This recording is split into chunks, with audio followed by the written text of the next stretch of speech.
What is up, man? So in this video, I want to cover the playbook. So I would test this to being the single greatest thing that I've ever done to improve my trading, or at least improve my mentality. So playbook is basically a catalog of your best trade setups. So the ones that you actually want to add more size than normal. So having a playbook actually lets us scale up in size. It lets us know when the market is set up for us to actually treat this trade with certain respect, let's say, or push the boat a little bit. So I'm going to show you how to use the playbook, which you've probably already just downloaded.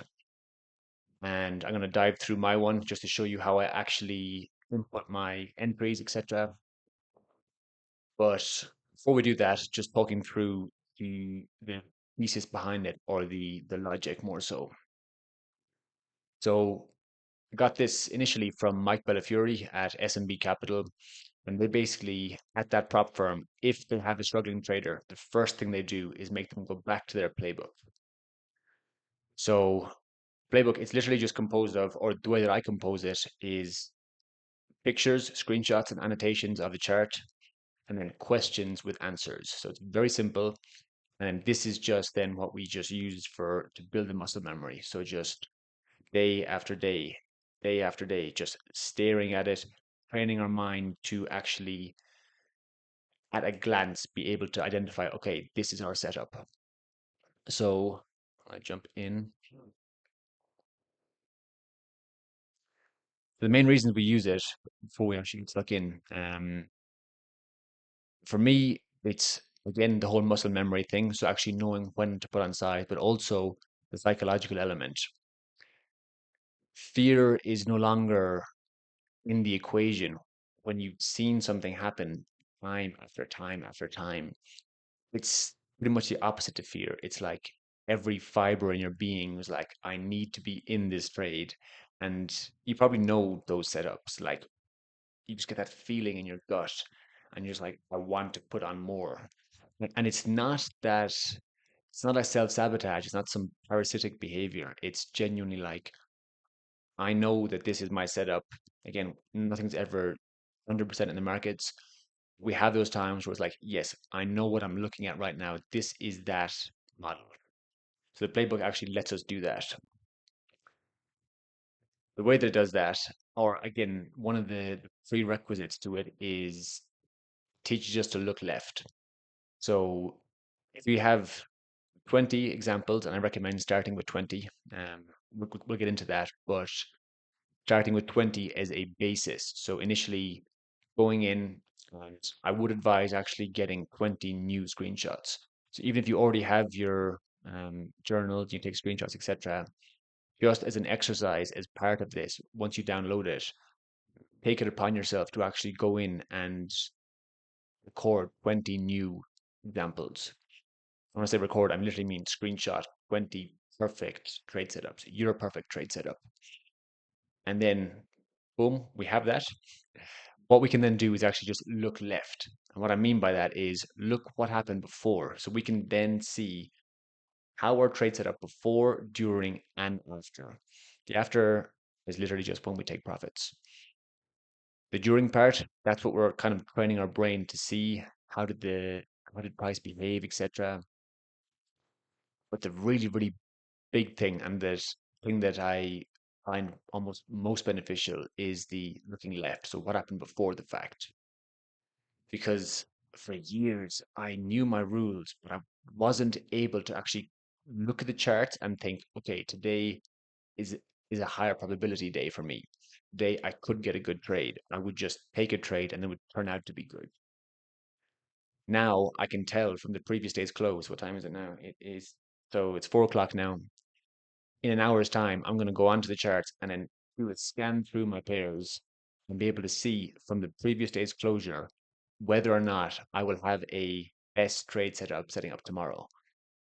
And it just does wonders for me because one, I can go to sleep thinking about it. I wake up, I'm ready for it. And at the same time, then going a step further, how does it actually look the session setting up before that. And again, if you don't know that now, Playbook will teach you that, or well, you'll teach yourself from doing it. So I've punched in four of the questions that I found most beneficial. So it teaches us when to add size, because basically on every single annotation, again, we will go through it, but on every entry, we have to identify where could I have added size responsibly. And the process of doing that, let's say one, two, three, 5 times, we start to gather, okay, this is kind of the area, or once this happens in my trade, this is the time where I can add size. You do that 20 times. That means you've answered the same question 20 times looking at a similar chart. So when it comes to the actual trade eventuating, it's literally a no-brainer. Like you just want to get as big as possible in that. And it really will flip you from being in fear to it flipped me from fear close to the greed stage, and then the greed stage, then you have to, of course, we don't want to be trading's always a dance between those two. We don't want to be um, greedy, but at the same time, it's not absolute because it is doing ourselves a disservice if we do not get uncomfortably big in these setups because these setups are the ones that we've proven exist. We know this exists in the market. We know what it looks like. So when it presents, it's literally our job. I would go as far to say it's making a mistake if we do not increase our size on those trade setups. So last thing before we jump into my examples is it's again, I would say it is the most useful thing. Useful? It has been the most useful thing for me because it's a holistic improvement. And what I mean by that is it improves our muscle memory so we can actually trade better. It improves our psychology because it removes the fear element because we know what we're looking at. And then the last thing that it actually improves our data as well because we can look at these screenshots, look at them, and then see, okay, from this, I'm going to look at one example here. I'm going to look at another example. What is the same between these two? What is then the same between all of these examples? That then becomes our set of rules. So we don't even have to have a set of rules. We can just find a I don't want to say pattern, but a particular way that the market's set up, screenshot that 20 times, and then just look at what's common, and that is our rules. The rules, again, we could have them already, but it just helps us strengthen them. But the really cool thing is we can look to playbook entries and see what's different.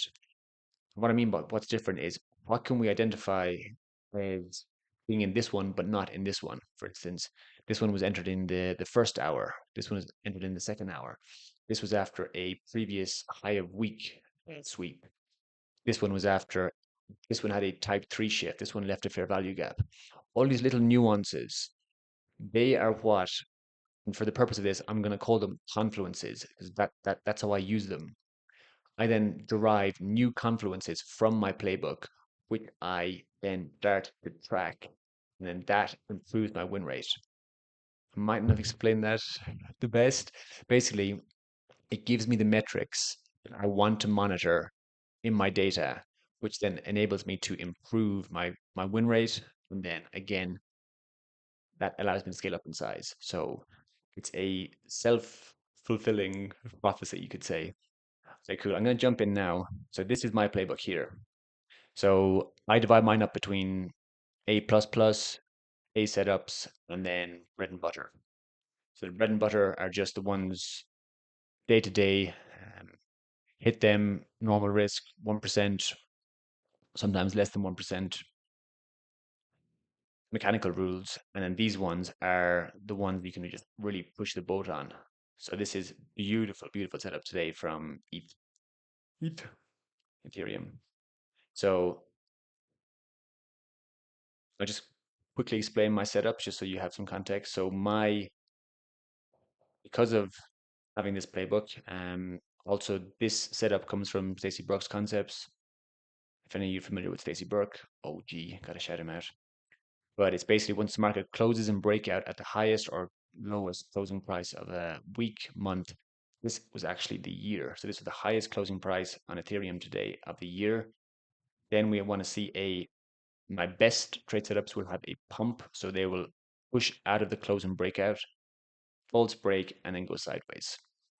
So that's what I'm looking out for. I'm looking out for the daily closure, and I'm looking out for that sideways behavior. But the important thing is here. So answering these questions. So what was the optimal trade management for this trade?